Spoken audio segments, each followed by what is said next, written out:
Alrighty guys, welcome to World Football Review on YouTube. I'm Corey Bowinger with my co-host Matthew Frost. He is here today. So real quick before we get into our episode today, I'm going to go over the groups at the end of the first stage of group games. Every group game has been played thus far. Egypt and Russia are still yet to play today, but we will be tuning into that later. That is not going to be in this episode because it is the second round of group games. So let me just go over the first the groups. To start off, Group A, Russia leads with a huge goal differential over Uruguay in second, followed up by Egypt and Saudi Arabia. In Group B, surprisingly, Iran lead after Portugal and Spain's draw and the own goal given away by Morocco. Portugal sits second, but they're only second because they got a good result against Spain, and both of them basically are tied for second. France and Denmark are in first and second in Group C. France They don't lead on goal differential, but I'm guessing the world ranking puts them higher in the group.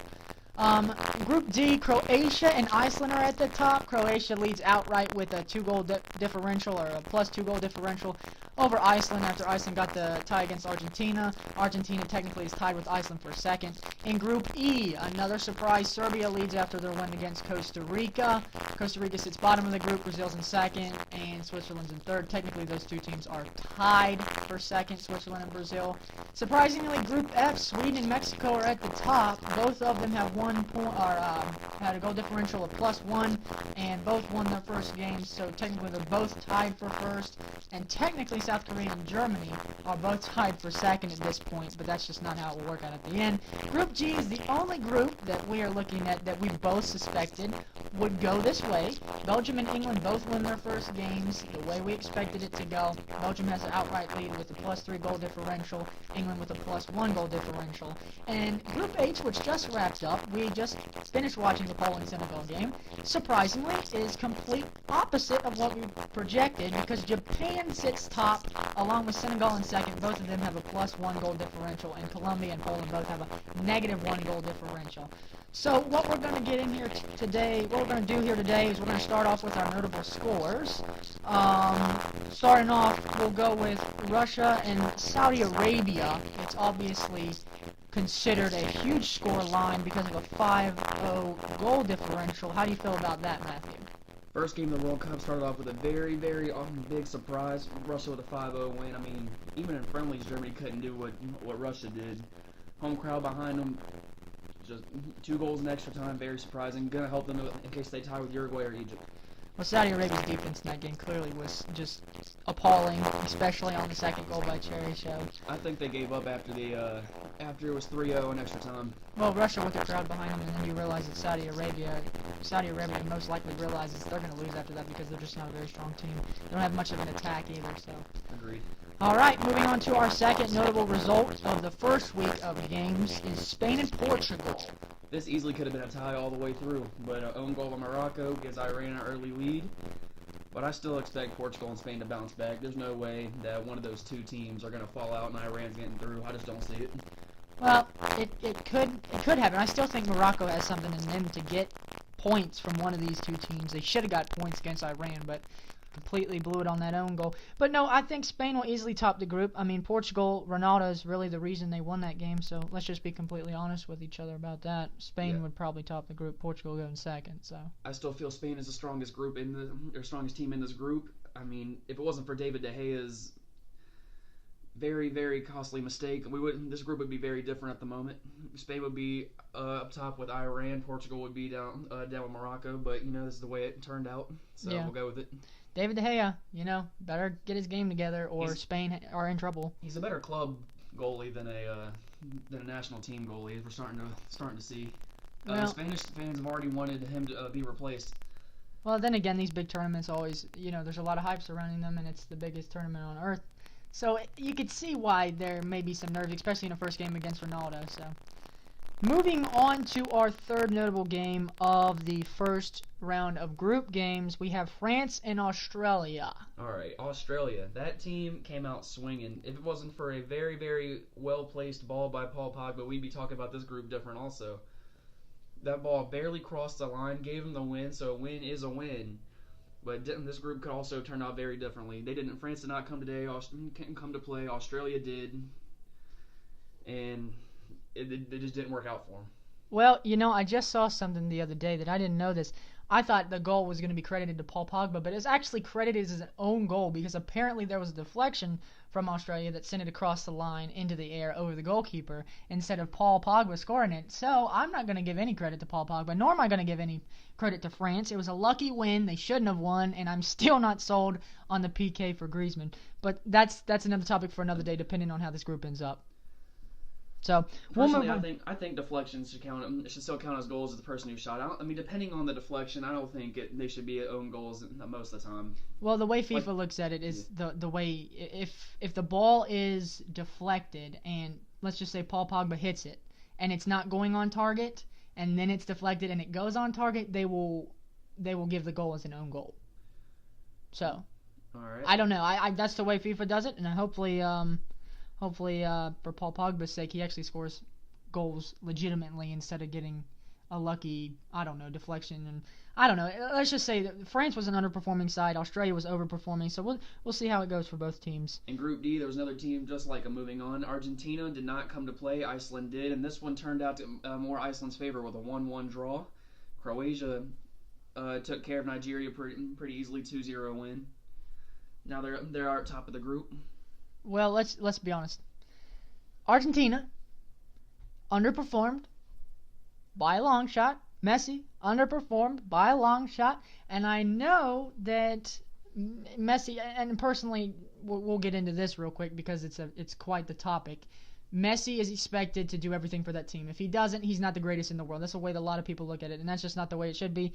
Iceland, on the other hand, when me and Matthew both watched this game, we realized that Iceland wasn't holding back. They were playing offense as long as playing defense in the first half for sure. They showed no fear for anything Argentina had to offer. Aguero's goal was nice, but Argentina often underperforms because they do rely on Messi. But what I don't understand is they have so much world-class talent up top and even some good talent in the middle. I mean, they got Di Maria, Aguero, Higuain. They didn't play Dybala. I don't know. He didn't come on as a sub, did he? No, Dybala never came into the game. What's his name? Pavon did, though. And he came on. He didn't do bad, but I just don't think they know how to play together. They only look for one man, and that's just how that can work. The problem is Messi does pass the ball, but when he didn't pass it enough in that game, in my opinion. Messi's at his best when he's creating for others, and that opens up shots for himself. Well, that man creates magic with that with that ball at his feet. That is true, and I'm sure he'll probably hit his stride eventually, especially after, because they're going to have to get points against Croatia, Nigeria, right? Yes. Croatia, Nigeria, yeah. They'll have to get points against Croatia, Nigeria, so if they don't, especially after Croatia won that first game, that Argentina could be in trouble. All right, Matthew, let's go into our next game. Sadly, this is my game. No. I guess you could say my favorite game of the week. What, Group E? Oh, which game did I miss? You missed Group E with Serbia, Brazil, Switzerland, and Costa Rica. That's right. I have Brazil and Switzerland swapped. So Switzerland and Brazil should come first, yeah. Okay, so we'll skip the one that I was going to refer to, but we'll go into Brazil and Switzerland. I'll let Matthew start off with this one. Well, Brazil, Coutinho had maybe the goal of the tournament so far, but it just didn't. But Switzerland got that header, didn't they?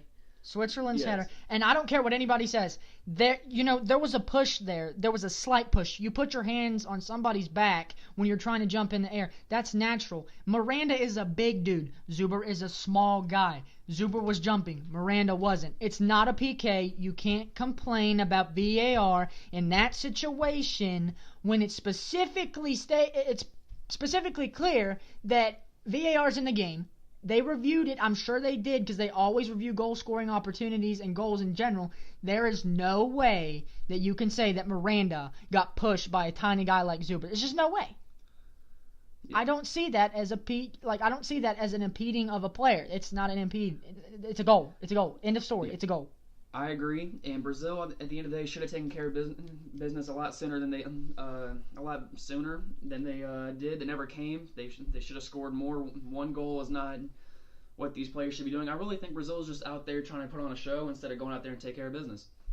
They're trying to make it look good while winning at the same time. I'm not sure that's what they should be going for. Well, in this game specifically, Switzerland was playing rough, and that should be expected. I don't see why Brazil was complaining. The ref still called the fouls. He didn't call every single one of them, but Neymar needs to get his stuff together, and even the people in Brazil, according to a Fox Sports report, and I'm not making this up, even according to the Brazilian team reporter on Fox, he said that Brazil, even the fans in Brazil, home in Brazil, and at the World Cup, said that Neymar was throwing himself to the ground too much and he was flopping, and they kept telling him that if he's going to whine about it, then I mean, you can't get every call. You can't get every call, and even if you're one of the best in the world, I don't care. Well, play like the rest of them. For what it looked like, he did get just about every call. He got fouled 10 times. I'm not sure what the issue is here. Like, you get fouled, you get a free kick, you move on, you get possession. I mean, you get the ball back. Getting the foul calls, I'm not sure what the complaint is here. If I got fouled 10 times a game, I'm happy I got 10 free kicks, depending on where they're at. I mean, there was a few like in midfield, so it didn't help you too much. But I'll take the fouls. I'll take the kicks. I mean, look, Brazil played good.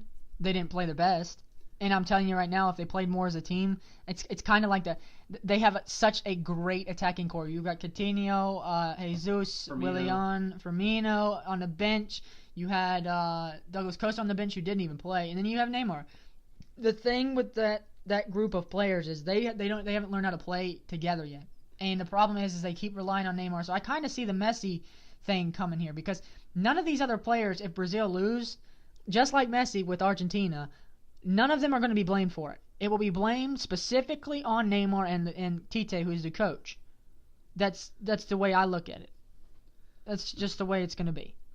Well, talk about Coutinho's shot for a second. That curve on that ball was beautiful. Just went straight to the post, went in. That might be goal of the World Cup right now.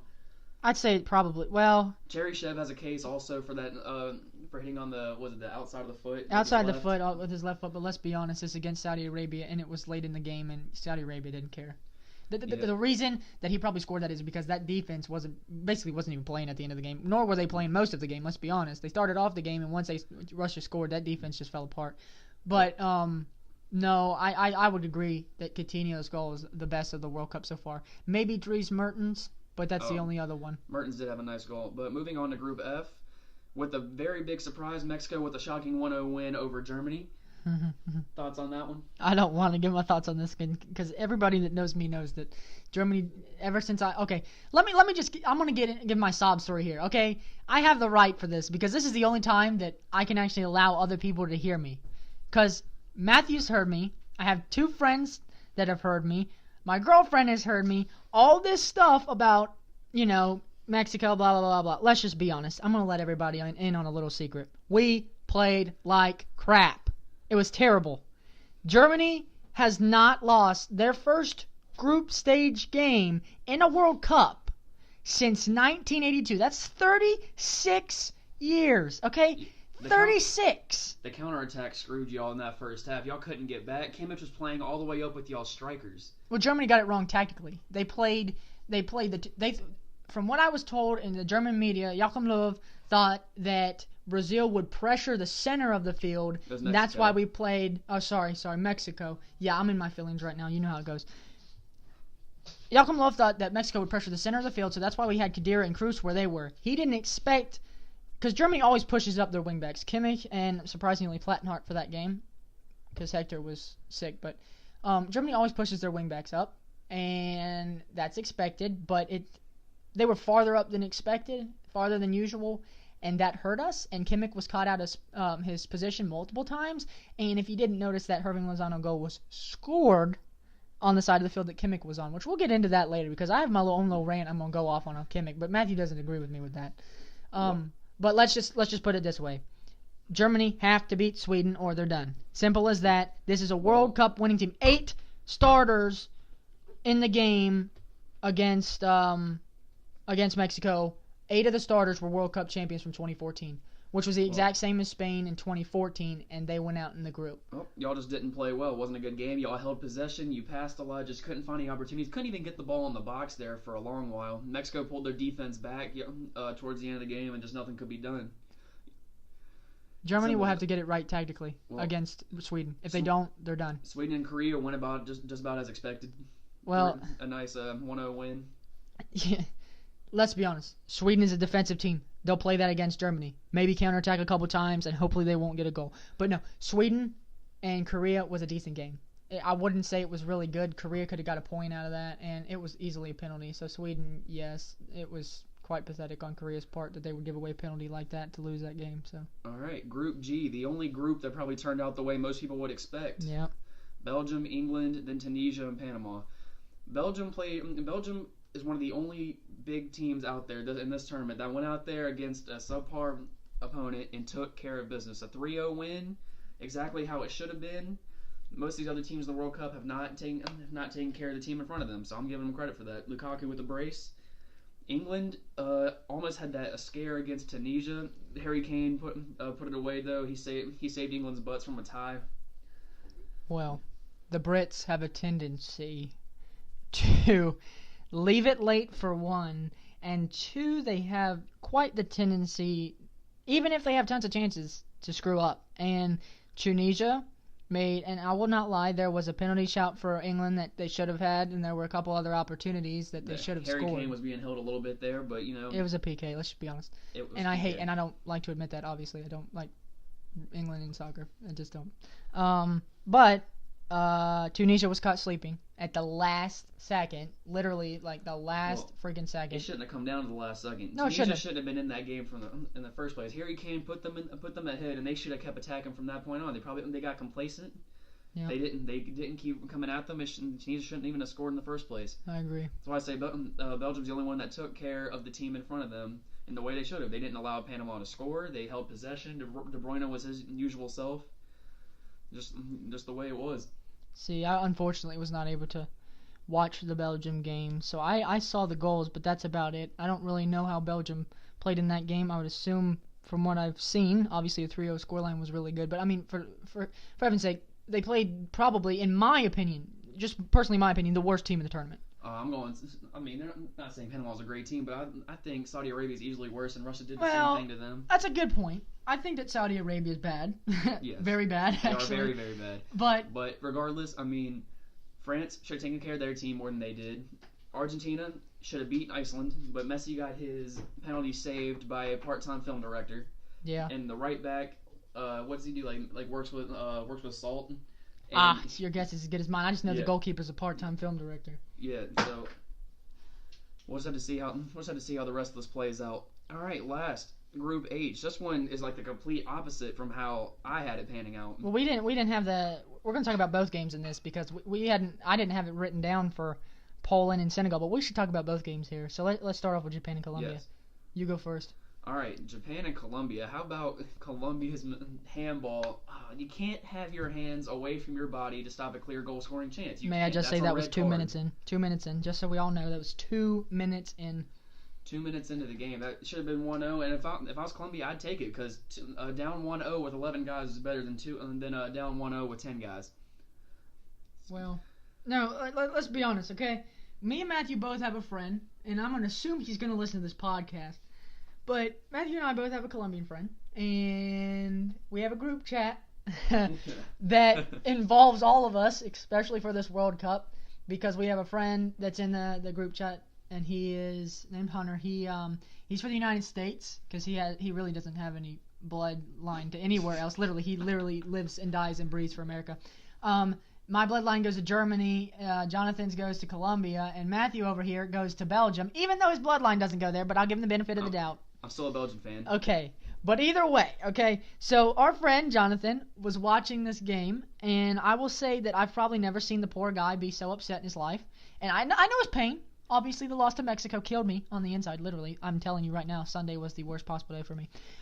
But Colombia the handball killed them, and when you start off bad, you usually play bad. And Germany did the same thing, just as a comparison. They started off real bad. Mexico had a lot of possession, didn't allow Germany to control it. But Japan had one good opportunity in the beginning of the game, okay? Colombia was a better team. In my opinion, Colombia was a better team. They were a better team, but honestly, I didn't do enough homework before the tournament. I thought James was healthy when I picked Colombia to come out of this group. Without James, a lot of this stuff just doesn't work. He may not be top-of-the-line, world-class player, but that is easily the best player on that team, and that's the player that can get that team going.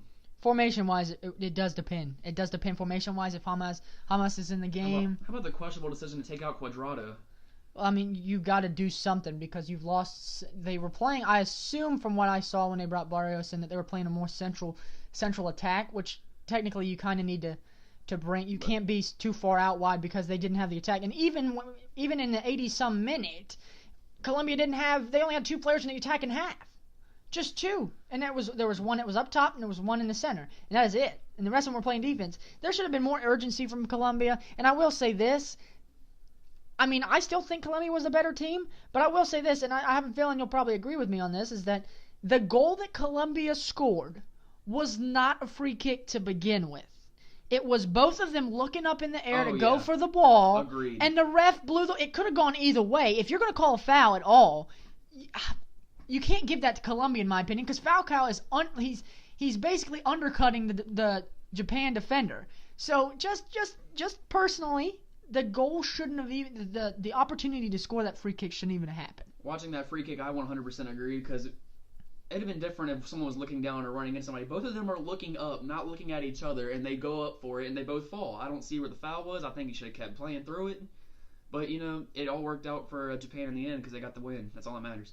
It was a bad call. Simple as that. So, Senegal and Poland, though, that was an interesting game. Senegal with they got some big defenders out there, and they played really good up until the last 5 minutes of the game, 5-10 minutes. Well, I don't know if anybody listening to this will be rooting for Poland. I know a couple Polish people, but I do. The Kaminskis are Polish, but I don't know if the whole refereeing decision. I think if the ref waves you on when Niang scored his second goal, I think if the ref waves you on, it shouldn't matter. And Krakowiak's careless just kicking the ball up in the air. Yeah, I 100% agree. The ref waved him on. I mean, there's nothing. It's a goal. Yeah, it's a goal. I mean, simple as that. And I mean, let's be honest here. If that's Germany and that happens, I'll probably lose my mind. But realistically, if I looked back on it and the ref waves him on, nobody should be playing a pass like that. I'm not going to blame it on Krakowiak because he didn't know he was coming on. He didn't know that Niang had been waved back on. But you still can't play carelessly. The own goal is something that I'm also not gonna blame that on the Polish defender because he was running back. He was running back. He was doing his job. It just hit his leg and went straight in the goal. I mean, it's unfortunate. That one was 100% an own goal. I mean, the goalie could do nothing about it. He was heading one way and the ball deflected one another. Other than that, I don't think the shot would have been on target. My personal opinion is that Senegal was better. I think Senegal was better. I think they did. Even if they didn't have the possession stat, they made more of their opportunities. Poland didn't do enough, and Lewandowski didn't show up. So just how that group played out. I think Senegal's going to have it in store for a big tournament. So, well, that is our first roundup of the season. It's our first roundup of group stage games. We were going to do group tables after that, but I actually did those at the beginning. So what we'll do is we're going to move on to our top 5 impressive teams. And I'll let Matthew go first so I can get my notes in order here. But we both have a top 5 the teams that impressed us the most in this World Cup. We actually had, we never gave our lists for the original 5 we had. No, we didn't. And the way I did this list was not my top 5 most impressed teams, but top 5 teams in the tournament still. Top 5 teams. Yeah, top 5s in general, yeah. Yeah, just the 5 best teams I still feel are in this tournament. Number 5, I still have France. They had a bad game. They didn't show up, but they slide down in my rankings because I originally had them at 3. Yeah. But I still feel they're top 5 in this tournament. They just gotta make it work next time. Well, maybe actually start Fekir. Well, I don't know. You have Griezmann and Pogba. You have Mbappe. Where are you going to put them? I don't know. I just feel like if the original lineup isn't working, you gotta try something else, and that man is good enough to play. Well, we'll see. But so Matthew has France at 5. I don't. I still have France up higher than that, but my top 5 has shaken up a ton, and in 5th place for me is England. I think they played. If they can get. I mean, I think this team this year is actually here to do something compared to past years where they've just been complete failure. I think that Harry Kane is in perfect form for this England team. It pains me to say that as a German, yes. But I think that England has, if they can start finishing chances regardless of who they're playing, I think they have a chance to make a deep run in the tournament. So, but Matthew, you can go ahead and do your number 4 in the top 5. Number 4, I put Belgium at number 4 for the sole reason of all their players came to play. They played well. They beat the team in front of them, and they beat them in convincing fashion, which is more than any other big team in this tournament can say, which is the sole reason they moved in my top 5. I originally did not have them here. Yeah, well, I have them in my top 5, but I didn't have them in. I have them in this top 5, but my original, I didn't have them in it at all. They weren't even near the top 5. They were in top 10, but they weren't near the top 5. But my number 4, they underperformed, but I still can see them winning the World Cup. I have Brazil in 4th. I'm not, and I told Matthew this earlier. Today there was a report that Neymar walked out of training limping on the same foot that he has had injured for how long? I don't know how long he was injured now to PSG. It was quite a while, but it was a broken foot, just like Manuel Neuer for Germany. But in my opinion, if Neymar's not in the lineup, the team plays better. I think they rely on him too much. You put Douglas Costa in that left mid role and you pull Neymar out, I feel like that team's better. Now, I know I'll probably take a lot of criticism for that. I will probably take a lot of criticism for the fact that I say that Neymar shouldn't be in the lineup. He's a great player, yeah, but he doesn't fit. But if he's not fully healthy, he doesn't. No, he shouldn't play. Not gonna work. No, that team is talented. The team will be better without him, in my opinion, especially if he's injured. So. All right, number 3. I put Germany in my number 3. Originally, they were my number 1 to win, but I have them falling back a little bit. And aside from losing to Mexico, I still feel like they played their game. It just didn't work on that day. I mean, they still held possession. They passed it 600 times. And maybe a line. I don't know if they need to make a lineup change. I don't know if Werner needs to get his head in the game. But I still feel like they're in a good spot. I just feel like they need to win. They need to win against Sweden. That's where it starts. But that's just where I have them. Well, so you said Germany? Yes. So you had Germany 3rd. Yes. You know, I'm not much of a hater on my own blood, but I have them dropped out of my top 5. I originally had them in 3rd. I had them in 3rd. Right now I have France in 3rd because I still think this team can win the World Cup if they can beat Brazil. Not saying that matchup's even going to happen after this first round. Lord, this entire World Cup is insane right now. Yeah, this is a really different World Cup. It's literally the complete polar opposite of what we thought would happen in most places besides a couple games. But France, they still have a ton of depth. The team is an amazing group of players. If they can learn how to play together, and for heaven's sake, they should have won Euro 2016. But if they can play like they did in Euro 2016, not have any injuries, even if they have injuries, they still have that depth, like I said. But if they not have any injuries and just continue and just start playing consistently in a good way. I mean, Australia, for heaven's sake, that should have been a 3-point game, which it was, but it should have been a 3-point game easily. Like, there shouldn't have been much competition there. Australia's a good team, but they're not nearly as good as France. Not on any level are they even as close to France. But no, if they can start playing well, if they can get their players together, if they learn how to play together as a team, like in 2014 with Germany winning the World Cup, if they can learn how to play as a team, they can win this World Cup. So that's why I have them at 3. All right, number 2. I know they tied in their opening game, but that game easily should have been a win. I'm going with Spain at number 2 because if David De Gea does not make a mistake, then Ronaldo doesn't have a hat trick, and they win that game. And the way they played, Diego Costa played phenomenal for the time that he was in there. They still held possession. They did great. And that dumb penalty at the beginning, it was a penalty. But you can't make dumb mistakes like that this time in the World Cup. There's been a lot of penalties so far. Let's not get into that because there's too much freaking VAR going on, and I'm not about to deal with that. Yes, but, too much. Now that he started this penalty conversation, let me just tell you, what day was it? I think it was it Saturday? Was that when it was Brazil? No, that was the Germany. Sunday. No, I'm referring to Saturday. The Argentina, day Argentina played. So who played that day? There were 4 games that day. That was the one day that there were 4 games. There was, in the morning, France and Australia. There was a PK. There were 2 PKs in that game. Okay, so that's 2 in one game, right? Then you've got Argentina and Iceland. Messi got a penalty. He didn't score it, but that's 3 in 2 games. Then who was after that? I don't know off the top of my head. Oh, come on. Was Come it on. Croatia, Nigeria? No, that was the played last day? one. That was No, the it last. Denmark and Peru, wasn't Denmark it? and Peru. Yes. Denmark and Peru. Peru gets a PK, misses the thing, and they end up losing the game because of it. All I'm saying is, that's four, right? Yeah. 4 in 3 games. And then 4 in 3 there games. was one in Croatia, And Nigeria. then Modric got the penalty, but he actually converted it for Croatia. That's 5 penalties. And they were all, besides the one with Croatia, they were all given by VAR. All of them. It's ridiculous. There was a lot of VAR used, but I guess that's why they put it in place, so they could use it and they could try to use it to the advantage. I just think they're using it too much. Well, I think we should probably do.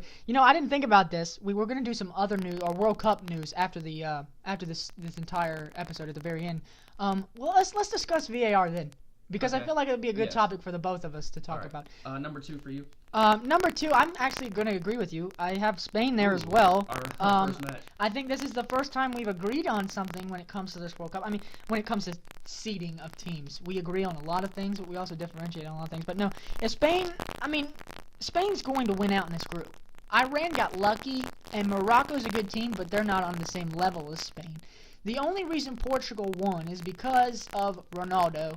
Okay, Spain started off slow, but once they got in the rhythm, regardless of losing their coach, a day before the World Cup kicked off? Yes. A day before the World Cup kicked off, regardless of that, Spain was still the same Spain team that we expected to be in this World Cup. I was actually sleeping on them. Didn't think they had a chance to win this one. I thought they'd get deep in the tournament, but judging by the way they played in this toward the end of the first half and into the second half against Portugal, my belief is that Spain could possibly win this World Cup, and that's why I have them at 2. So. All right, number 1. Believe it or not, I have Brazil at number 1. I have them moving up, even though they tied Switzerland. There's just so much talent on this team. If they can work, I believe they're going to work together. Take Neymar out the lineup. Maybe it's addition by subtraction, because I don't know. I just have them making it far. There's too much talent in this team for them not to make it far in this World Cup. They can make it to the final. Well, see, this is where we come to a disagreement, okay? I know Brazil has tons of talent. Them and France are the 2 teams that I wish, if these 2 teams end up on the opposite side of the table, both of them get out of the groups and end up on the opposite side of the table, Brazil and France are going to be the World Cup final. That's just my opinion. But I disagree on the number 1, and this is a team that I didn't even have in this top 5 to begin with. I didn't really buy into them, and the only reason I have them at 1 is because they were the only team to win outright to start out this World Cup, and that's why I have Belgium at number 1. Oh, that's a surprise. It is a surprise because I don't talk up Belgium very much compared to Matthew because he really likes them, and I like the team too. I feel like they have great players. I don't think they are on the same level as France and Brazil, or even Germany. Now, Germany's players, there's a lot of youngsters, but France and Brazil are the top 2 teams, regardless, in my opinion, of lineup-wise, and Spain maybe. But the reason I have Belgium at 1 is because they were one out. They were the only one that won outright. And that's really it. I wouldn't say that I would expect Belgium to win the World Cup, but if we're basing this off of after week 1, best teams in the World Cup, that's why I have Belgium in first place. So, all right. I had a bunch of teams that underachieved in this World Cup too. I'm going to share a couple of those. Uruguay, they won. They won. They got 3 points out of Group A. But it was from 90th minute, 88, somewhere around there. I think it was 89th, maybe. Yeah.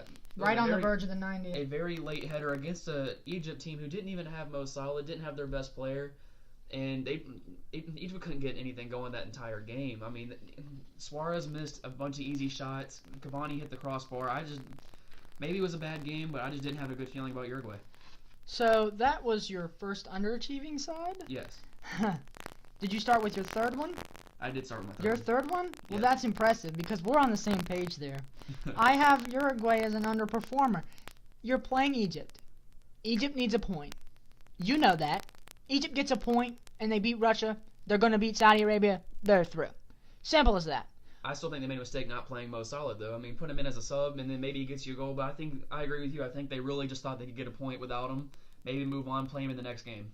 Yeah, that's exactly what Egypt thought. If they are able to get a point against the team that should win this group, God forbid they don't, but they are under. That's why I have them in underperforming area as my third place underperforming team. If Uruguay can manage to beat, which the funny thing about it is they haven't played Saudi Arabia yet, so that's a good given 3 points. And If they beat Russia, it's basically, I mean, they're top of the group again. No, if Uruguay can just, I don't know why some of their players were playing bad. A lot of their stars, which later we'll get into our top 5 top achieving players in this World Cup so far and top 5 underachieving World Cup players. But if some of their players like Luis Suarez and all can get goal scoring, and I mean Uruguay had most of the possession, but if some of their players can get goal scoring, I think Uruguay will be back to where we thought they were to begin the World Cup. Agreed. My second most underachieving team is Argentina. They should have taken care of Iceland with ease. I know Iceland went on a nice run in the Euros, but this is the World Cup now. They're facing an Argentinian squad they hadn't played yet, and they should have come out and taken care of business, but they did not. Messi had a very terrible game. Aguero did have a nice goal, but it just wasn't enough. Okay, so this is the first. I think this is a record. We both have 1, 3, and 2. We're both on the same page there. The only part of Argentina that underperformed was the whole team. The whole team underperformed. They rely on Messi too much. I don't think that Argentina will win this World Cup, and I know Matthew didn't even have them getting out of the group. I had them top in their group with a bunch of ties and 1 win. If Messi can play better, they'll get out of the group. That was an upset I had coming into the tournament. I didn't think Argentina's going to make it out, and I still don't. I still don't think they're going to make it out of their group unless someone else on that team decides they're going to help out Messi, because Messi cannot do it on his own. I think they'll beat Nigeria, but Croatia's going to be the game. That's going to be the game. That's going to be a hard game. That will be the game that decides whether Argentina can get out of this group. And I'm not going to count out Iceland yet, okay? Iceland, I didn't have them getting out of the group to begin with. I didn't have them getting any points whatsoever, and they tied Argentina. They come out with no fear. That's the difference between Iceland and a lot of these other teams. They come out and they just show no respect for any team they're playing, and that's a good thing. They're coming out there and they're saying that they're there to play. They don't have any pressure, too. They don't have any pressure at all. They're not expected to do anything in this tournament. I mean, that also helps. I mean, it's insane. All right, and my top underperforming team right now is Germany. They really messed up in their game against Mexico. The first half was just embarrassing with the counterattacks. They couldn't get back. And Kimmich played too far up, in my opinion. Hummels and Boateng just weren't themselves. And actually, Plattenhardt played pretty well. I think he didn't give away much. They didn't attack his side that often, to be fair. But I believe he played well for the most part, even though it was a questionable decision. Kroos, Khedira, they just didn't show up. Kroos took some very questionable shots there throughout most of the game, and like I said, Werner just didn't show up, and that's why they're most underachieving team. Well, we're on the same page. You know that should be my top underachieving team, because that's the team for me. That's the team for me. If Germany's not winning, they're at the top of my underachieving list or underperforming list. Okay. I mean, how often do we really expect Germany to come out and just to give out 0 points in the first game? We expect excellence out of Germany because that's all we've gotten for I don't know how many years. We expect them to come out, take care of business. They don't feel pressure. They play as a team, and they come out and perform. And they just didn't do that. And they show a different side of themselves in this World Cup.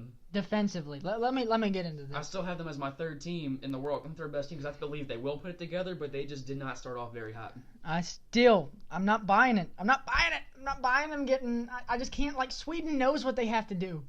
If Sweden can get a point against Germany, pack it, play defense the whole time, like Mexico did in the second half, and Germany didn't play well at all. But if Sweden packs it and Germany can't score, Sweden's through, Germany's out. Simple as that.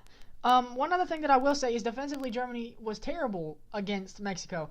Kimmich was caught out of position a lot. Hummels and Boateng were, tactically they were left to be in a rough spot, but Hummels kept running up the field too far, and even on Mexico's goal, he slipped. He shouldn't have been up that far up the field to begin with, and when you slip, you kind of have, especially Irving Lozano with all that speed, he's going to get up the field. He's going to get up the field, and he's going to punish you. That's what kills me. The defense needs to get better. Germany's offense is good. Timo Werner, you're right. Timo Werner underperformed. Quite incomprehensively. You're making a case for Mario Gomez to start the next game, and it might work. Why should we talk about that? Let's get into that real quick. Mario Gomez should have started to begin with. And honestly, if we're going to be playing balls in the box, like me and Matthew were even talking about this the whole second half, I was screaming for Gomez. Because they kept crossing the ball in the box, and Werner doesn't have the height or the ability, or just doesn't have that much ability to put the ball in the net through the air. Gomez came in the 80th minute, man. He came in the 80th minute. You know what he did while he was in there? He created two huge opportunities. He did. He was the reason that we controlled inside the box in the last 10 minutes of the game. It was too little too late. We've got to do better. He didn't perform, and it might be worth switching out, putting Gomez in there. I don't know. He might stick to his guns and let the young fella play out. But we'll see what happens. And you notice all three underachieving teams are teams that should be controlling their group right now. Uruguay, easily the best team in their group. Argentina, easily the best team in their group. Germany, easily the best team in their group. Yeah. They're just not playing well, and they're not playing to standard. It's literally the only two groups that have teams playing to their strengths and what they were expected are Group G with Belgium and England, and then Group D, not so much because Croatia's at the top, but Group C is the other one, France and Denmark. Those two teams are expected. So those are the only two. C and what did I say? G. Yes. C and G are the only two groups that are where they're at are expected to finish this way. All right, so I actually want to change it up a little bit. Let's talk about teams that actually played well and did better than expected. My third most overachieving team right now is Senegal. They came out against Poland and they didn't show any fear. They came out. They got two huge center backs who played Lewandowski great. They didn't allow him to get free. They didn't allow him to score, and maybe a questionable decision with the referee, but it doesn't matter at the end. They got the win, and they just played well. I think they're gonna make a far in this tournament. Well, I didn't have them getting out of the group before, but I have them now. Well, surprisingly, Senegal. I think we both considered them as an underdog team in this tournament. We didn't know if they'd get out of the group, but I'm sure neither of us expected them to beat Poland. Unfortunately, I had Poland top in the group. He had Colombia top in the group, and look what happened. I had Senegal tying Poland, though. Well, see, I didn't have that, I don't think. I don't really know. I didn't have that because I had Colombia and Poland tying. Yeah. Well, that would be expected. But so my third teams who have played well this far, surprisingly, is Mexico. I mean, obviously Mexico's played well. Mexico did almost lose it though in that second half, and that's the reason. That's what kept me out of here. They played an amazing first half, but if Germany could have connected on a few of those crosses in the box, that game could have been completely different. Oh yeah, no doubt about that. The reason I have Mexico is specifically because they weren't expected to beat Germany. Not that they played any better than Germany. They did play the defending world champs and win. That's a very good result. That is the only reason I have them as the third spot. So really, I don't have much to say about them besides the fact that if they don't beat Sweden and Korea, it's ridiculous. If you can beat Germany, you can beat Sweden and Korea. Simple as that. So Matthew, who's your number two? My number two. I debated on 1 and 2 here, but number 2, I'm going to have to go with the home team, Russia. Holy crap, what are you doing, man? They came out, and it's the home team. You got pressure to win. I mean, they're coming against probably the worst team in the tournament, but a 5-0 win. In friendlies, a lot of world-class teams couldn't put away Saudi Arabia 5-0. Yeah, no kidding. Germany 2-1. Let's not get into that either. It wasn't like they had that many lucky shots. They just went out there and beat them in convincing fashion. With Cheryshev had a great game. I had no expectations with him coming in, but he came out and he said that he basically said that he wants to make it far in this tournament. He wouldn't have come in that game if there wasn't an injury. That's true. There's no doubt. He's not. He doesn't even play good for his club. What was it? Zagov? Zagoev that came off in the. What was it? It was the first half. Yeah, it was the first half. Early in the first half, I think. But Saudi Arabia kind of shot themselves in the foot on Cheryshev's first goal because they both slid past him. Someone has to stay up on that one, but yeah, that's either way, Russia overachieved in my opinion. I had that game going like a 2-0 win, 1-0 win. I didn't have Russia doing much. They just don't know how to score. Russia, see, that was my thing. I didn't think Saudi Arabia would be that bad. You know, teams know that if their opponent's better than them, they're going to have to play defensively. And you'd expect Saudi Arabia to play that way, right?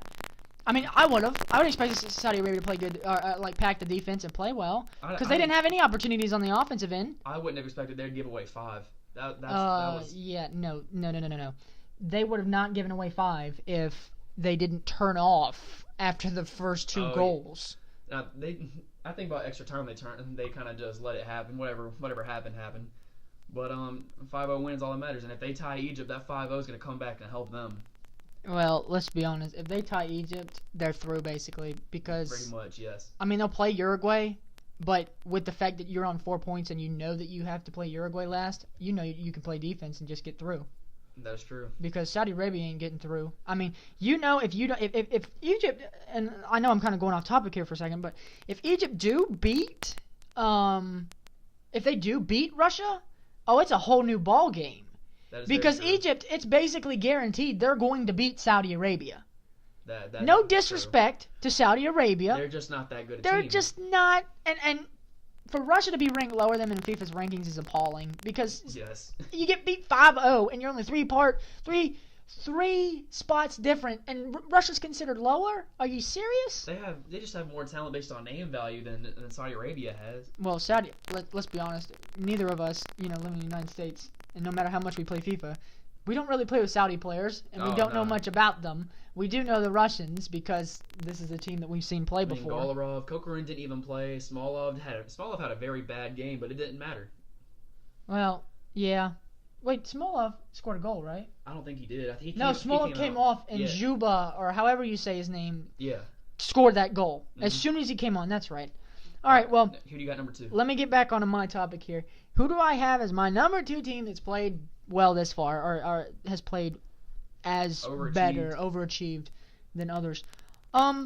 Surprisingly, I have Spain at 2. Spain? The reason I have Spain at 2 is specifically because they were down, twice? Yeah, they were down twice. They were down twice, and they came back both times. And in the end of the first half and into the first part of the second half, they showed why they have the opportunity to win this World Cup. No, regardless of the tie, if you correct the goalkeeper mistake and you stop that kick by Ronaldo, that team is ultimately, in my opinion, going to win that game by far. It shouldn't even have been close. See, this is the thing, though. I said earlier that when you start off a game bad, you're more apt to play the rest of the game bad. Because when you go down early, you're chasing the game. That's what happened because of a penalty with Portugal to Spain. That's what happened with Colombia today against Japan. And if you look at both results, the team that went up first won the game. I think I agree with you, but I also think it's from the early results, like that embarrassing first 5 to 10 minute goal. I think it has more of an effect than like a 25th, 30th minute goal, second half. I just think it's a hard blow to take when you're already down 1-0 in like the first 10 minutes. Right, I agree with you there. Right. I don't disagree. So you can go ahead and do your number 1. My number 1 right now is Iceland. They came out and they gave Argentina a run for their money. I mean, they played mainly a defensive game because it was hard. It was just hard for them to get opportunities. But when they did, they almost converted on quite a few of them, and I was very impressed by Iceland. They're trying to make another run like they did in the Euros. Wow. They held Messi to have one of the worst games that I've seen him have on the national stage. Well, here in a few minutes, Iceland will be brought up one more time by me, and I think you'll be surprised. But that's not my number 1. No. They played well, but they're not have played overachieved. I mean, they have overachieved, yes. But one team I will say overachieved, I'm not going to say it yet. I'm just going to give some statistics here. It's considered their golden generation. If they don't do it now, they'll do it never. The world looks at them as they overshadow them. They don't really think they have the opportunity to win. I'm sure you'll be thrilled with this pick, but I have Belgium at 1. I know, to me, they overachieved. Panama's going to pack defensively, and I know I was very critical of Panama being, like I said, probably the worst team in the tournament, or second worst compared to Saudi Arabia. I didn't really think of that the first time. Yeah, I don't really think they overachieved. I think they just came out and they took care of business with the world-class players that they have against arguably a bottom 3 team. Right. In the tournament. But you don't discount Belgium like the rest of the world. You actually think Belgium has an opportunity, which I think they have an opportunity. De Bruyne, Hazard, Lukaku, they have a nice group. Right, and that's why I'm looking at Belgium at 1 as overachieving, because the world doesn't look at them like they're supposed to achieve a 3-0 result and be the first team to do it in the tournament. Like, let's put it this way: Brazil wins big, Argentina wins big, Germany wins big. It's not going to look or France or any teams like that, Spain, if they win big, that Belgium win isn't going to look as big as it did. All right, yeah, I agree with that. Because of the way that the standard is set for the other teams. When you have basically the top 4 teams in the world lose, like, at the same time, Belgium's win looks a lot nicer. Yeah, agreed. It really does. All right, so you want to go into our 5 underachieving players who need to step it up. So we'll do underachieving, and then we'll do the players that we have that impressed us the most. Top 5 players in the tournament so far. top 5 players that underachieved so far? All right, we'll do underachieved, and we'll go into So we'll do best. underachieved first. Yes. Okay, you All can right. go. We're gonna start at 5, right? Number 5 for me is Tony Cruz. He did not come to play. Wow. Well, that's surprising. That man, he took a lot of long shots, a lot of them off target, a lot of them deflected, didn't get back on defense. I just didn't see anything from him that Preach showed it. he was a world-class center mid. Preach it. So true. You and me both were screaming that he kept taking shots from outside the box that shouldn't have been taken. Just not smart selection from just about everything that man did during the entire game. Well, let's get. Okay, so this is probably, I don't know. Did you watch the Brazil-Switzerland game? Did you watch that game? I did about the first half, and then I just I had to go to work. I think. Was it? What? No, Sunday. Did you go? You didn't go to work on Sunday because Germany played that day. Okay, yeah. Weren't we on FaceTime audio? Yeah, we were. We were on FaceTime. Okay, so I agreed with the commentators in this game. Shaqiri, that's my number 5. He didn't show up. We were even talking, me and Matthew were both talking about the fact that Shaqiri, in every tournament he ever plays in, he has some amazing goal. Or he's at least there. Now, He makes his presence felt. Yeah, I know you're playing Brazil and all, but Switzerland, they had possession of the ball a lot in the second half. They played very well. My personal opinion is, Shaqiri, you didn't hear enough from him. If he plays well, I think Switzerland beats Brazil because of the way Brazil played. I mean, and I'll give Switzerland credit. They weren't gifted a goal off of a PK from VAR like a lot of these other teams that tied the game up in these situations. That's all I've got to say, really. I mean, Shaqiri just underperformed. If he comes out to play against, who do they play next? I think it's Serbia. That's the big game against Serbia. Yeah, it's against Serbia because Brazil plays Costa Rica on Friday. If he comes to play in that game, they could beat Serbia and they can take the top spot in Group E, in my opinion. All right, so number 4, I'm gonna go with another German player. I'm going Timo Werner. That man did not show why he could be a starting striker in the World Cup. He was supposed to be a really good player coming in, supposed to go for a golden boot, but he came and that's it. There's nothing to say about his performance. He didn't do good. He didn't hold possession of the ball. He didn't get any good shots off. Now I'm wondering if maybe Mario Gomez would have been a better choice. I just don't think he played well. We're both on the same page here. I have Werner at 4 as well. Gomez starts. You have that veteran leadership up front, and you have dominance over the Mexican center backs. Maybe at the end. Maybe bring in Werner for some speed and pace at the 60th minute when everyone else is maybe running out of breath, tired. Well, he's been in bad form at Leipzig, and everybody knew that coming in. And I love Yogi Löw so much. Okay, like literally his last name is Yogi Löw. Like love. I mean, are you serious? Everybody loves this man. He has never finished lower than 3rd place since 2006 in a tournament as a coach. Okay, even in 2006 as the assistant coach with Klinsmann, he finished 3rd on home soil. All I'm saying is, and honestly, this is probably the first time that I will say I have criticized him. If you start Gomez in that game, okay, like I said, experience, that's the key. And if Gomez is able to create chances, Germany probably scores goals. Werner doesn't have the experience. He's been in bad form, and I'm sure he might have been in good form in training, which Germany's only been in before that game. They had only been in Russia for, I believe, 6 days. Hindsight 2020, I probably would have started Werner also. I mean, he had a bad game, but I don't think I'd have started Gomez to start this game, and maybe next game I consider it more. I think tactically, because we knew Mexico was fast, that we would play Werner. Gomez doesn't have speed up top. He's bigger. Yeah. But that just wasn't the tactics that Germany were playing, so. All right, so. Number 3 for you. Number 3, I got. Ooh, again, this is a hard debate. Like a 4 through 2 was kind of hard for me, but number 3, I had Luis Suarez. He had so many chances that it hurt how many chances this man just missed. Like, he didn't. Not they were on target. It's just he didn't even. They just weren't even on target. They were off. They hit the. They hit like the outside netting. They didn't even hit the post. It was just he had a bad game. Good chances, but could not put that ball in the net worth nothing. That game could have been so much. They could have been like an easy 3-4-0 win if Suarez had showed up. I agree. I actually have Suarez in mind, but he's not number 3. Number 3 is a player that I have been very hypercritical of.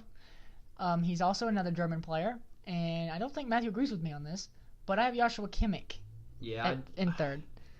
He got caught out too much. Yeah, he was never in position. I'll give you that, but he was always up there, and I think he played hard. He just, when you play that far up top, it's hard to get back, and I think he needs to stay a little bit back when he's when you guys are making an attack. But Right. like I said, he's also a natural center mid. He's used to being somewhere around the play on offense. Right. Well, let's think about this. Where was the goal scored from? For Mexico. It was on the right side. It was right where Kimmich was supposed to be. Was Kimmich the one defending him when he cut in? He was no.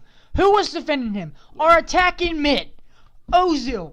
Ozil was defending Irving Lozano on that goal. And the problem is when you play an attacking position, I'll give Ozil the credit for tracking back, but when you play a position that is attacking position, defensively you're not going to be strong. And literally, all Irving Lozano had to do was make a move on him, and he did. He cut in, and then Ozil almost caught him, and he let him go so he didn't give away a penalty, and they scored anyway. So Kimmich needs to play better. It's just simple as that. I thought it was a bold move to not even to attack Kimmich and not attack Plattenhardt, because they didn't even go on that side of the field half the time on counterattacks. Well, we were both saying that. He basically had a pretty easy day. I mean, he played well for the time that he actually had to play defense, but he was just. That's because neither team played the ball over there. I mean, Germany never played. Oh my God! Was Draxler open on the left? Draxler was open. Plattenhardt was open. We played the ball down the right too much. You spread the field. I'm telling you, it's so much easier to score when you spread the field because you spread the defense. But that's another point. And we hadn't decided this, but I think both of us, when you watch shows like, what is it, Outside the Lines or whatever, yes. Things like that, at the end they give a closing remark. Their closing remarks. Let's do that at the end of this. And I'll give mine after you because I'm going to go off. Well, I'm going to have to let you go first. I don't even know what I'm going to say yet, but we'll see what happens. All right, fine. Well, I'm sure you can come up with it in the next couple minutes. But either way, you're number 2. David De Gea.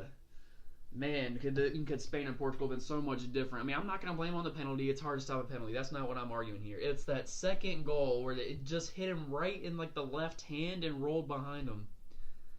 How you cannot let that happen in the World Cup? Not at him. He was viewed coming into this tournament that he was the best goalkeeper in the world at this point. He was viewed as the best goalkeeper in the world at this point. Now I'm not going to discredit Neuer. So fans want him off the field now. I mean, it's one mistake. I understand that, but that decided the game. Oh, I'm not taking him off the field. You're crazy. That's insane. I'm not taking him off the field either. But he underachieved that free kick. I mean,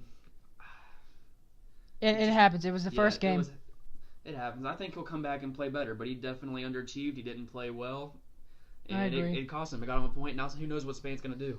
I don't know. We'll see what happens. Hopefully Spain is able to I would assume they'll be able to counteract that.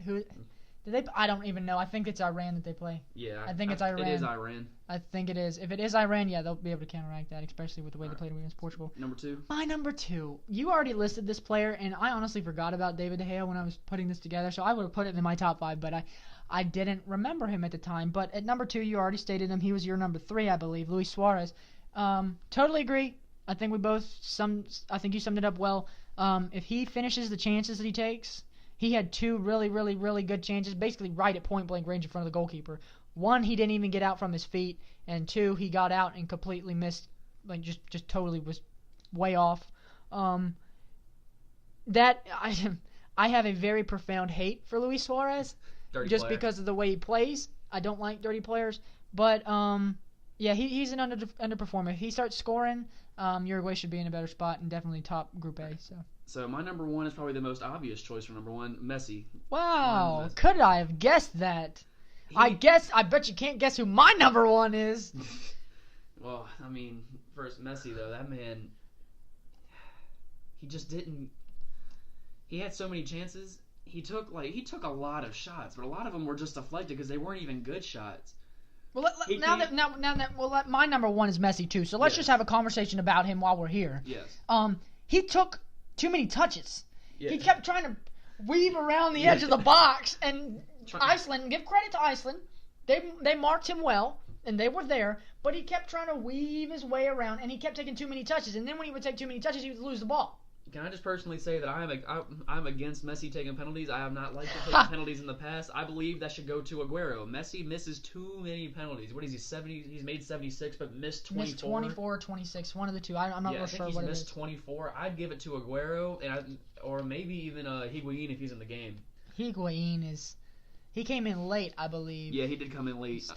He didn't start the game like he did in 2014.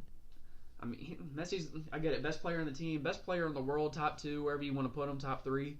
Right. So I can agree. I can see where you'd want him to take it, but it's just not his strong suit. I mean, he makes penalties because it's kind of hard to miss them, but he's missed 24. Right. He had a very bad game. He was the player looked to perform the best because Ronaldo had a great game. That makes Messi's game looks that much worse when Ronaldo went out and he had a hat trick. Right. That just makes him look a lot worse. That makes his look his performance like he's not even on Ronaldo's level. Well, see, that's the problem is those two are compared to each other so much, but really and truly they're two completely different players. They are two completely different players. Ronaldo is a goal scorer in every sense of the term. That man puts the ball in the net better than anybody. Messi feeds the ball better. I think he's a better passer. To me, Messi creates more magic with that ball than probably anybody in the world. He looks for people. He scores. He creates opportunities. And it just didn't work against Iceland. Iceland came out. They showed him no respect for being a top 3 player in the world, and it showed. I agree. All right. So let's move on. We're going to do our top five achieving players in this World Cup. Players who I believe came and they did their job and it showed in the result. And we're not going to say that these are players we didn't expect to achieve something. I would say a couple of them are, but for both of us maybe, I'm not real sure. But a couple of mine are players that you wouldn't have expected to achieve as much, and then there are a couple others that you expect to achieve something, but they actually did their jobs compared to like Messi. Yeah, I have a few obvious ones, and maybe one, maybe two that caught you off guard. My number 5 is probably going to catch you off guard. I had Ochoa. What? Are you kidding? He wasn't even pressured, and every time he was pressured, the ball went straight to him. That man had like 2 or 3 really quality saves that could have put y'all ahead of the game. He showed up. What? That's insane. You're killing me. That one is appalling to me. That kills me. Literally, on the inside, that's terrible. Quality saves. One of them, I'm pretty sure, was a free kick. That man made sure that ball did not go in the net. Especially that second half where y'all held possession. Y'all finished that game with 600 passes and like 25 shots. He did his job that game. Germany just sucked. Germany just sucked. Okay. Well, Germany did not have a good game, but he also showed up. Without him playing like that, you guys still could have scored 2 or 3 goals without him, like even not playing well. Well, all right, fine. But now my 5 is probably gonna change. You probably won't agree with my 5 here. I've got Golovin. I don't know his first name. He plays for Russia. Alexander Golovin, I guess. I think that's what it is. I'm assuming. I don't know, but that's 5 for me. He was on the ball a lot. He's on the ball a lot for Russia. He was responsible for that second goal in the game where Cheryshev scored. Yeah, the hustle. He literally beat a Saudi Arabian player who was closer to the ball. He ran a good 15, 25 yards. And he scored that free kick at the end. So Golovin came, he played. He's one of the best young players, I believe, in this tournament. Well, that's why he's going to Juve, which we can probably we can add that at the end. Yeah. We have our other news for not World Cup news, but Golovin, man, he's coming to play, and that's gonna make that transfer look a lot like Juventus were geniuses. If he plays at Juve, I'm telling you, he'll be one of the world's best by the time he's done. Yes. I know that's a bold prediction, but still. Right, number 4. I got Harry Kane at number 4. Wow, that's low. I did have him low because only because this man had to hit a last-second header against Tunisia. Oh, yeah. Tunisia's a team they should have put away a lot sooner than they did. I mean, he scored in the 11th minute, and then their next goal did not come until extra time. Yeah. He played. Yeah. He had a good game. He got held a lot, so I mean, there's some of the stuff you can't hold against him, but I mean. He played good. I mean, he's number 4 for me. Well, I'm going with another Russian player at 4. And I think you know who it is. I would assume you know who it is. Cheryshev, okay? Let me be honest. Me and Matthew have played FIFA for years. 4 years. And every time we go to Cheryshev, he's been terrible. Terrible. I mean, I didn't even know the man made the Russia World Cup roster. I knew he made the roster. I figured he would play. I mean, I honestly was kind of surprised he didn't start at first, but I've just never been a fan of him. Well, the two goals he scored. Let's be honest. Granted, if he doesn't come on for an injured Zagoev, he's not going to play. He's not going to play. But the 2 goals he scored. Now, the first one I'll say was bad defense, but he was very impressive. He moved the ball around a lot. Golovin was the one that was responsible for that. Goal. Right. And then, but the main reason, every time we were watching Cheryshev, when he would pick up the ball, he would do something with it. Toward the end, when he first came on, he was terrible. Yes. Every time he take a touch, he would lose the ball. But Once you scored that first goal, and I would say that's probably that way for most players. Once you score that first goal, you see the ball hit the back of the net. That just does something for you. Changes your mentality for the rest of the game, or even the rest of the tournament. But the other reason I will say that he has been an achieving player in this World Cup is that goal that he scored. What was it, the 5th one? No. That was the goal of it's the 4th one. Yeah, it's the 4th one. The 4th one with the outside of his left foot. That right there put him over the top for me. It takes a lot of skill to be able to hit the ball like that. I wasn't even watching it. I think I wasn't even I looked up and the ball was in the back of the net, and then I saw the replay and I was like, wow. Yeah. Did not expect that. Did not expect that from Cheryshev. So. All right. Well, my number 3 is only here because of the impact it could have for the rest of the tournament. I believe if this man got going, it's gonna put this team ahead, and they're gonna have a lot of momentum going. It all started with the striker up top. I had Romelu Lukaku. Wow. That's a good pick. Yeah, he had a very good game against Panama, but Belgium's always a team that has underperformed. I believe to get going, you had to get De Bruyne and you had to get Lukaku. You had to get them started, get them rolling. De Bruyne's the one that fed him on that nice header. It was a very good pass, one of the best passers in the world. And Lukaku put it away. To me, he's the leader up front that needs to perform for this team to do well, and he did it. And I think he can keep doing it because of this performance. I'm with you. I think that's a good pick. He's not in my top 5. I would consider him if I would have been able to watch that game. I didn't watch that game, like I said, so wasn't really thinking of him. My number 3, surprisingly, the one that killed my hopes and dreams, Hirving Lozano, the one that scored for Mexico. Now I don't know. He came off as a sub. But the thing about it is that he was killer down that left wing. Okay, he was every time he would have touched the ball, he was doing something. Yeah. He was creating something, and that's why I think that granted he did score the goal, and he made a good move to do it, which that's also why I think he's one of the top players right now at the World Cup when it comes to achievements. But the ability that he had to beat Kimmich almost every time. He beat him almost every time. He was a player. You can vouch me on this one. He was a player I said watch for him when Mexico plays Germany. This entire tournament I said Hirving Lozano is going to come out and he's going to do great. And then he actually did, and Corey probably didn't believe me the entire time. No, I didn't want to believe you because I didn't think Germany would be the team to blow it against them. I warned you. I said watch this man Hirving Lozano.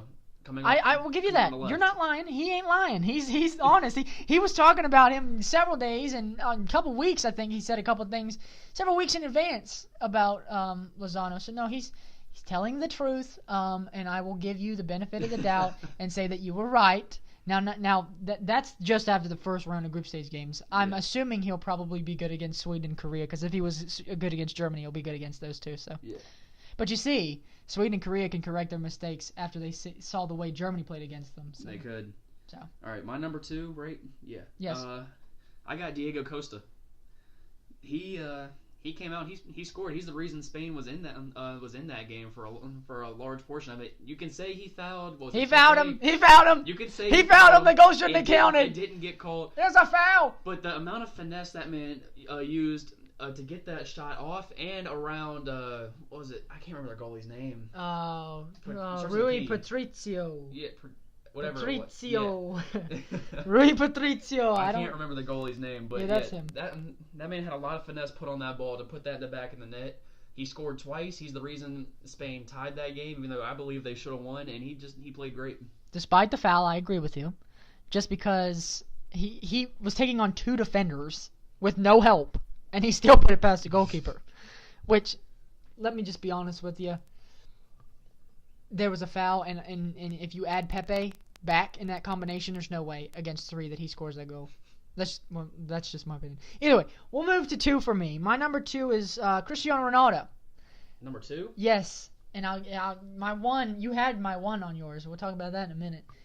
Cristiano Ronaldo is number 2 for me. The reason he's number 2 is I think everybody should be able to know. I really shouldn't even have to explain this, okay? Hat trick. Best player of the tournament so far. Although he achieved a lot, but he's not my top achieving player. He's my top player in the tournament. We're not going to do a segment on that today, but we probably should do one of those. I don't think we've even thought about that, like total top players in the tournament. But no, Ronaldo, he carried the team. He put the team on his back. Put him on their back. Oh, got some back pains today. Yeah, well, I don't know about today, considering they played tomorrow. Carrying that team too much. Yeah, he was carrying them all right. But, no doubt in my mind, phenomenal player. The free kick will be like literally if they're able to do something in this World Cup, that free kick will be remembered for ages.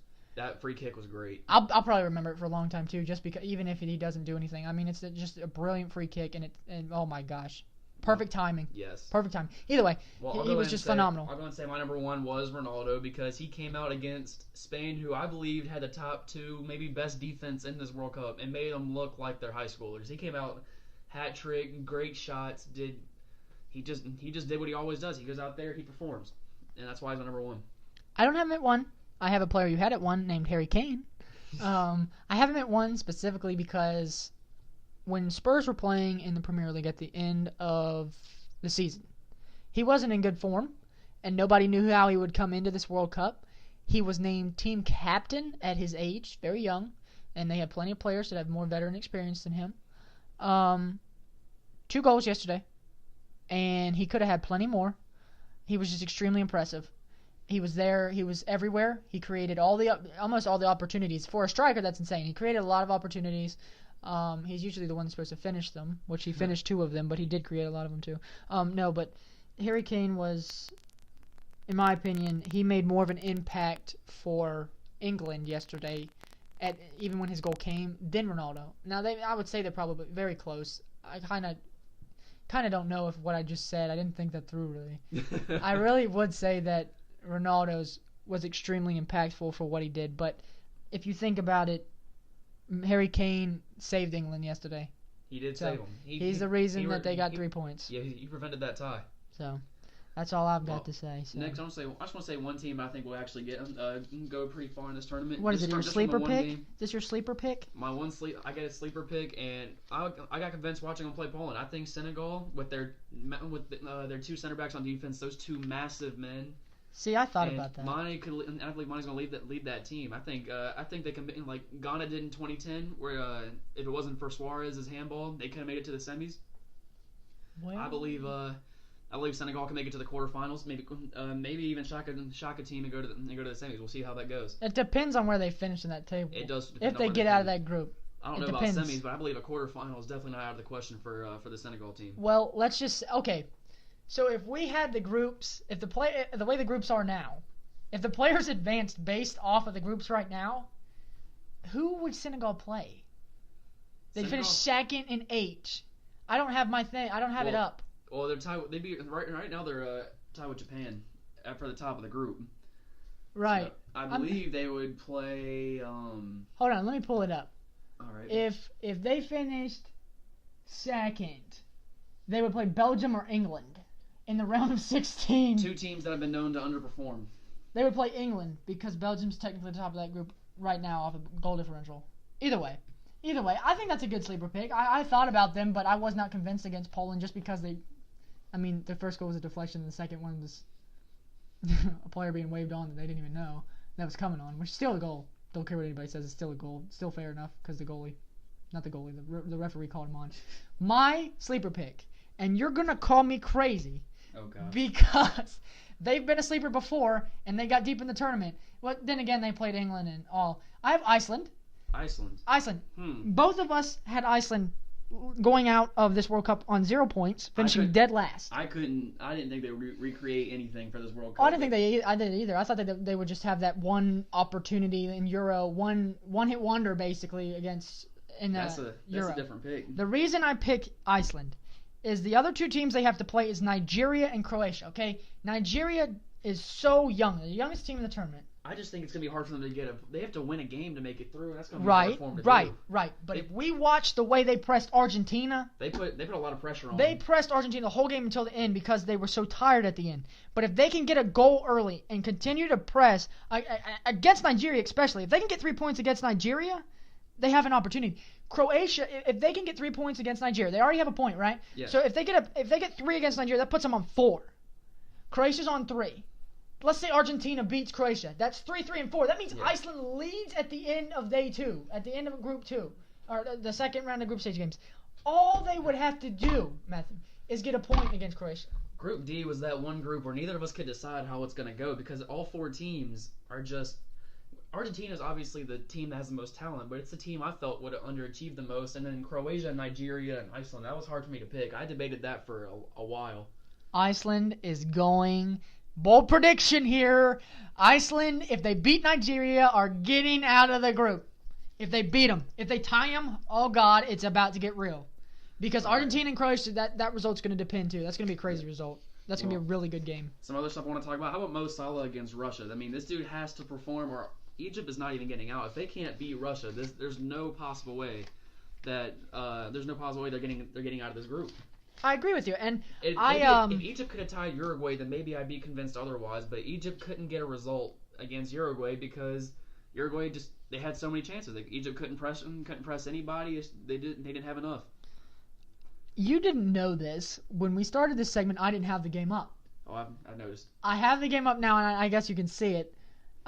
So one thing I will say is, surprisingly, for Russia, Cheryshev started the game. Cheryshev did start. Cheryshev started the game on the left wing for Russia, and as we watch this right now, of course Mohamed Salah started. Yes. If Mohamed Salah can play like Mohamed Salah did before he got injured, Egypt wins this game against Russia, and the group is turned upside down. Egypt did play well against Uruguay even though Uruguay definitely missed a lot of opportunities. Yeah, that is true. That is true. I think you had. We're on World Cup news, right? We're generally at this point after we've gone over all of our notes and segments. I believe, yeah. Yeah. We have World Cup news, which Matthew has a lot of that. I think compared to me, I think he had a lot more to say than I did. We already talked about Neymar as much as I think I want to talk about Neymar at the moment, but Lord have mercy. We only touched on the Ronaldo versus Messi debate because everywhere has to talk about it. And who performed, who did not perform this World Cup so far. Ronaldo performed against like a top 3 to 4 team in this entire tournament. He performed. He turned it on. He got a hat trick. Right. Messi could not turn it on and get a result against a team that's making their debut against Iceland, who their players have like day jobs. They play hard. They had a lot of heart. That's Corey's sleeper team. They come bang, out bang. there and they don't disappoint. Iceland's got it, man. They got it. If you're Messi, you have to do something in this game. Even if you just tie, you have to score, get an assist, and get opportunities. You have to do something.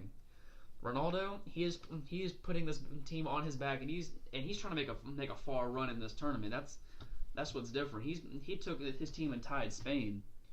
He took his team and is trying to finish top of this group. And if he continues playing like that, then it's not even a debate who played better in this tournament. And at that point, is there a debate who's better at the moment?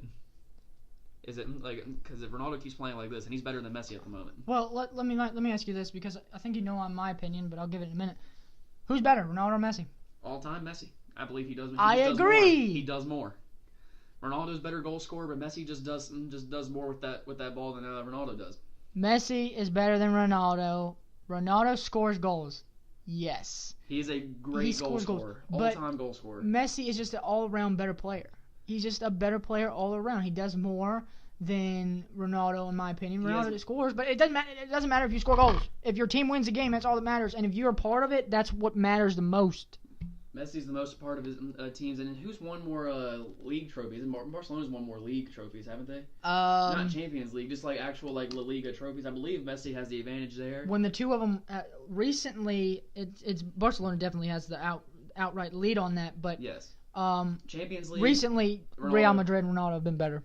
Real Madrid definitely has done better, but Messi, or at least they've done better in Champions League. But Messi in this last campaign, they almost went unbeaten for an entire season. The one game they lost the entire season, he didn't even play. The rest of the team let him down. So I think he's not done leading this team places. It's a possibility. I assume that Argentina. Oh, if Ronaldo goes to PSG or someplace with no competition, then yeah, that debate's not even happening anymore. No, PSG's not. PSG's insubordinate. Sorry, all you PSG fans. Sorry, you play in the worst league in Europe. Worst league in Europe of the top 5, the least competitive of the top 5, and PSG is by far on another level. And since you can't win the Champions League and you lost the Liga 1 last year, let's just say you suck. If you have players like just the group that you guys have and all the money that you have, PSG is nothing. Okay, they're not gonna win the Champions League. That's the only. They're not gonna win it. To me, those are the only games they play every year. Well, see, the only other games they play besides that is like Monaco, Monaco, Lyon, Marseille, and sometimes Nice. Nice was Sometimes, terrible this yeah, year. I wouldn't count Nice too often. Nice was really bad this year. So. Either way, you have anything else you want to talk about? Just a couple other things. Fakir to Liverpool still on the table.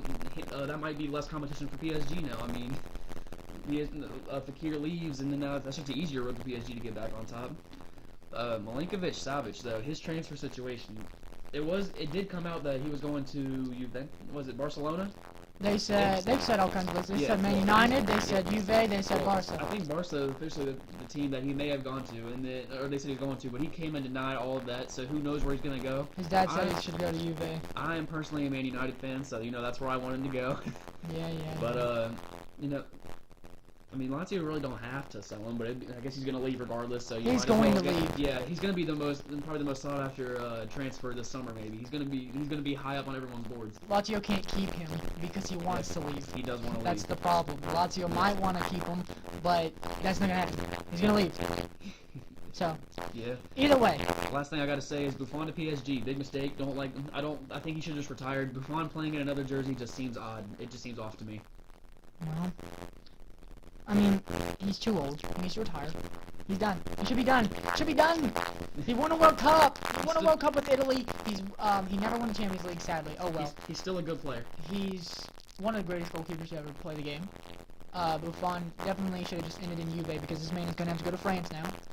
He literally is going to be competing against Kevin Trapp and Alfonso Areola. So you already shared your thoughts on that entire French league, so. Yeah, the French league's terrible. So. Literally, if they win the Champions League, it ain't because he's not going to go for it. Yeah. Either way, so we have gone over all of our news today, and as I said earlier, we're going to do our closing remarks. Each of us will give our closing remarks, and it will be done. Matthew, do you have closing remarks? I'll go after you. You'll go after me? Alright, so let me give my closing remarks, which I'll try to sum this up quickly, but it's not going to happen. I always go long. I really do. My two topics of conversation. Germany, wake up! You gotta beat Sweden, and I'm preaching right now because I want this team to be able to go back to back. The only two countries in the world have ever gone back to back. Oh wow, Brazil, literally, I mean, it's not surprising. Brazil has the most World Cups. 5. Yeah, Germany should be getting the 5th star, or the 5th stand. Sorry, I'm speaking German right now, but I'm ranting. Germany has got to wake up against Sweden. They have to beat Sweden.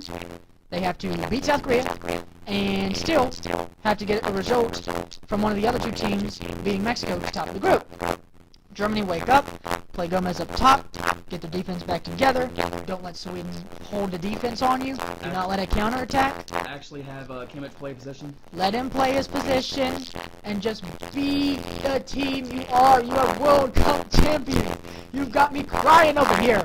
You're World Cup champions. Play like the champions that you are. 8 of you won the World Cup. Let's do it again. And my last remark will be VAR. Let me tell you something about VAR. VAR is a good system. It is a good system, but it's still controversial. And you can't keep giving penalties minutes after the play is over. You can't. The ref needs to make the call. I think it's easier for a ref to give a penalty and then the guys in the VAR booth to take it away than it is for the ref to let the game keep playing and then pull it back. Like the Griezmann goal. Or the Griezmann PK. That wasn't called originally. It was brought back. That was the first instance in this World Cup. I feel like if the ref has any doubt, he should call it. Because he knows VAR is there. Just like if the linesman has any doubt, he won't put his flag up. Those are my closing remarks. So let's just say this. VAR needs an adjustment, and this is probably not the best time to be using it. Well, I guess I'll go with the team topic. I like Belgium. I think they got to keep playing strong. Lukaku got to keep the momentum going because if he slows down, then the team's slowing down. They could put Batshuayi in, but Lukaku's he's the man up front. So I mean, they just got to keep on. They got to keep on moving. They got to beat England. They got to beat who else do they got to play? Tunisia, which they'll beat them. And maybe this year they can finally make a run to the semifinals or further. I mean, they have so much talent on that team. I just want to see them make it far. And a couple teams that need to start stepping up, or they're going to see themselves, or they're not going to see themselves making it far at all. Argentina, France. Those two teams need to do more in their second games. I would suggest Brazil does too. Well, Brazil does too, yes. Brazil But I'm does for mainly looking sure. at France and Argentina at the moment. Right. Well, I mean, even though France won that first game, Even though France definitely. won that first game, I think they're in trouble. They need to get some opportunities going, and if Pogba does not get that ball to go like an inch over the line, that's a tie. It's agreed. And either Messi needs to put the team on his back like Ronaldo, or he needs to get some help because whatever they're doing right now is not working. And that's all I got. All right. Well, I will say one thing. This World Cup is definitely going to be one for the ages when it comes to being very opposite, hopefully. Hopefully, I kind of want it to be opposite, except for Germany. Germany needs to win the World Cup. I think it needs to, as it shows right now, it's going to be very different from the traditional expectancy for a World Cup. Still, no matter what happens in this World Cup, I still believe Brazil is the best World Cup of the modern generation just because of some of the storylines and the upsets, the teams that got there. I mean, when you think about some of the score lines in that tournament, hint, hint, 7-1, sorry, Brazil. I mean, when you think about it, it's better. But this World Cup will be different, and I hope that the second group games can shed some light on a much more interesting tournament than we thought. The games right now are, like I said, way different than we thought. But if we could spice it up a little bit, because I want it to come down to the final day for a lot of these teams. I want it to come down to the final day, because if it doesn't come down to the final day, it could be dangerous, and it's just not going to be exciting. It's not going to be exciting. I mean, think about it. Right now, let's just, think about it. These groups that have two teams on 3 points, Matthew? Yeah. These groups that have two teams at the top on 3 points, could you imagine? Let's use Group F, for instance, because Germany's in it, and that's the one I'm looking at right now. Sweden and Mexico have 3 points, right? Yes.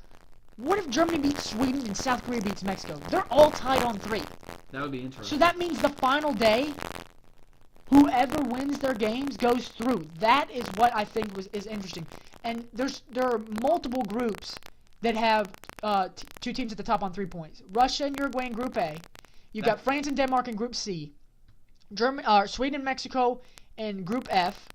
Belgium and England in Group G. And Japan and Senegal in Group H. And I'm going to tell you right now, Group H is not done. Group H and Group, you said F for Germany's group? Yeah, those two groups are really not done at all. They got a lot of playing to do.